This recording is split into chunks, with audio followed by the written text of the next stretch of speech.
ഇന്ന് നമുക്ക് അടിപൊളി ഒരു പടവലങ്ങ ചെമ്മീൻ തോരൻ ഉണ്ടാക്കിയാലോ. അതിനായിട്ട് നമ്മളിവിടെ പടവലങ്ങ ചെറുതായി അരിഞ്ഞെടുത്തിട്ടുണ്ട്. ഇതിലേക്ക് ചേർക്കാനായി കുറച്ച് പച്ച ചെമ്മീൻ എടുത്തിട്ടുണ്ട്. മുളകും മഞ്ഞളും ഉപ്പും ഇട്ട് വേവിച്ചെടുത്തതാണിത്. ഇത് നമുക്ക് മിക്സി ജാറിലിട്ട് ഒന്ന് ചതച്ചെടുക്കണം.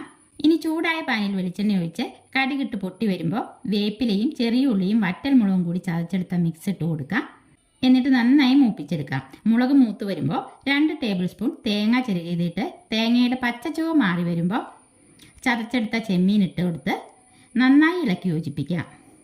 എന്നിട്ട് അരിഞ്ഞു വച്ചേക്കുന്ന പടവലങ്ങ ഇട്ട് കൊടുത്ത് മിക്സാക്കി കൊടുക്കാം.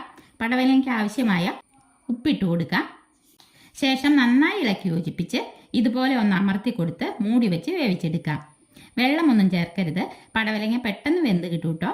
നമുക്കിതിൻ്റെ ഉപ്പ് പാകമാണോ എന്ന് നോക്കാം. ഇത്തിരി ഉപ്പ് കുറവാണ്. അല്പം കൂടി ഉപ്പിട്ട ശേഷം നന്നായി മിക്സ് ചെയ്ത് കൊടുക്കാം. മുകളിലായി അല്പം പച്ച വെളിച്ചെണ്ണ കൂടി ഒഴിച്ച ശേഷം നമുക്ക് ഫ്ലെയിം ഓഫ് ചെയ്യാം. അങ്ങനെ നമ്മുടെ രുചികരമായ അടിപൊളി ചെമ്മീൻ തോരൻ ഇവിടെ റെഡി ആയിട്ടുണ്ട്. ചോറിൻ്റെ കൂടെ കഴിക്കാൻ അടിപൊളി ടേസ്റ്റാണ്.